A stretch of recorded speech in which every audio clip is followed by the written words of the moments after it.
What up guys, it's Justice here. Welcome to a really quick walkthrough of the Giant Mole Rework 2014. It's just in slow-mo at the beginning so I can get this introduction out to you guys. A couple of people saying they died at the Giant Mole there in my clan chat. I actually did die the first time I came here on hard mode. I've not even done normal mode. I just wanted to get straight into it.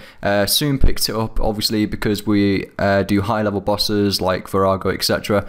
I definitely thought it'd be easier though than what it actually was. But you'll see right at the beginning, you just want to start with basics. After consulting with people in my clan chat, melee's definitely the best way to do this, or in my opinion anyway, over magic, probably due to the flurry ability, and then you can quickly go into destroy and assault. So basically at the first phase there, just start off with basics. Then you go into the southwestern corner of the lair, and at this point try and get one threshold out straight away and then just move away, because obviously at this point in this area the mole goes into the ground and pops out. If you stay next to the mole, it'll keep hitting you constant 400s, which is not pretty whatsoever. So all you need to do is just follow the direction in which the giant mole goes. So as you can see, it's going north, so just follow the direction in which you'll see the giant mole scurrying underneath the ground.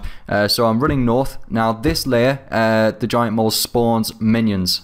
I just realized my mic almost fell off the table, so that wasn't good. So at this point, minions. So as you saw me use flurry, make sure you got flurry handy, whether it's on your ability bar or whether it's just handy on your screen somewhere. Whack that flurry on as soon as the minions spawn, and then whack out a threshold ability and you're sorted with that phase.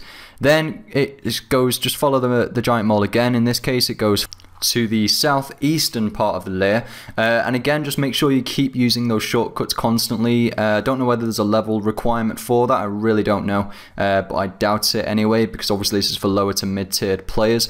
Go into the southeastern layer. Now in this layer it can be quite annoying. Fallen rocks come down. Now this is taking me back to the day of Bandos, Grador Smash on the hard mode there, which was horrible, and it's brought me back to that point. Now if you do get trapped here, just keep spamming freedom as much as you can, and eventually you will escape, and then just keep running away for around 5-6 seconds, I'd say there. Then get another basic on. Now again, every single layer you go into, before the giant mole starts doing whatever special ability it is, make sure you whack out a threshold ability and try and get at least one on, and that'll speed up the kill. As you'll see here, I am leading towards a 3-minute kill, and I was averaging out eventually around 3 minutes. That's with Drygos. I would say if you're using chaotic weaponry, level 80 tiered weaponry, then you're looking at around 5 minutes. Now when giant mole does that, you know, you can actually stun the giant mole.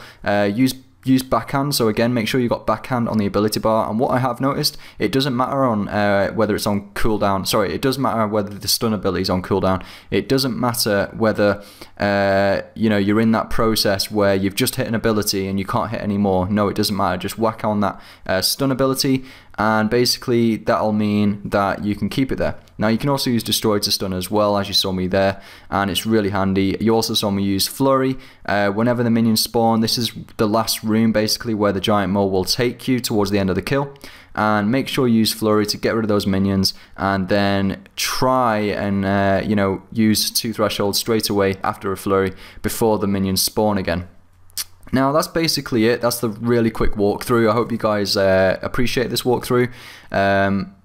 Damn, I'm running out of breath to be honest, but it was, to be honest, it's quite fun, you know, it's different.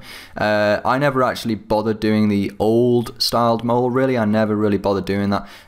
You know, it was very boring, very tedious having to go and find it. I don't know how a Razor Gaming or a friend managed to do however many kills he did of that. He probably did about 100 to 1,000.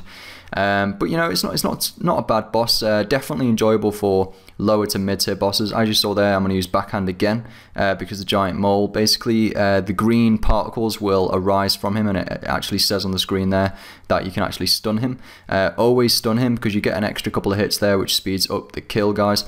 But yeah, the boss in general, I think it's you know, it's quite fun. It's not too bad. I'd say it's good for low to mid tier players, because you get that aspect of different abilities which you have to use in order to, you know, make things more efficient, or, you know, to prolong the battle a bit in your favor.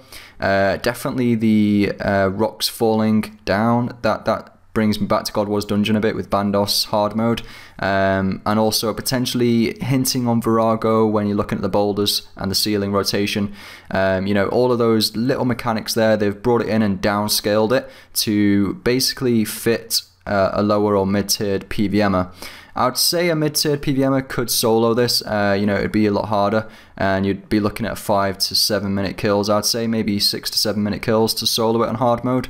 But once you get a gist of it, I think it's definitely doable, and it's a good one to do with mates as well when you're a lower level, just to chill out and have a laugh with your mates at a boss again, rather than obviously you've got God Wars Dungeon, hard mode, you know, next, things like that, which they just can't go to.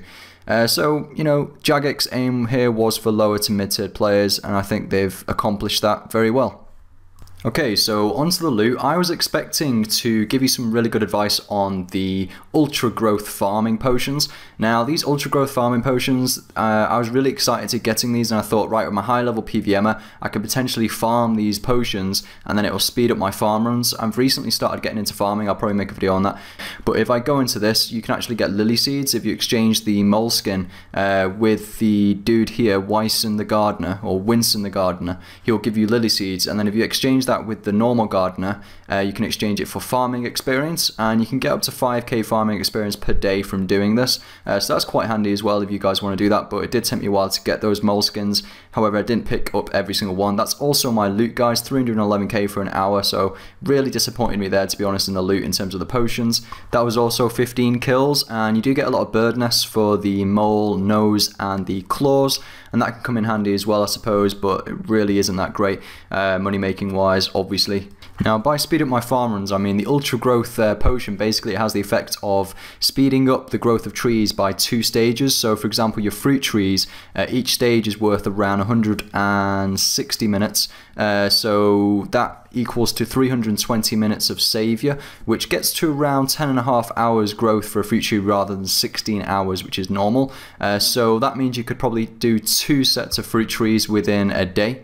Now, by that I basically mean, you know, you could wake up in the morning and do a fruit tree run, maybe with normal trees, and then go to work or whatever the whole day, or school, sorry, or uni, and then come back, and then you could do another run, and you could keep rotating it like that rather than having to wait 16 hours, which is quite long. That would speed it up slightly. Obviously, if you're a worker like myself, you know, we're not going to be able to do that, but for any of you guys who can, it might be useful. But I hope you enjoyed this video, and I'll see you in my next one in a couple of days, guys. Have a great week. Take care. Bye.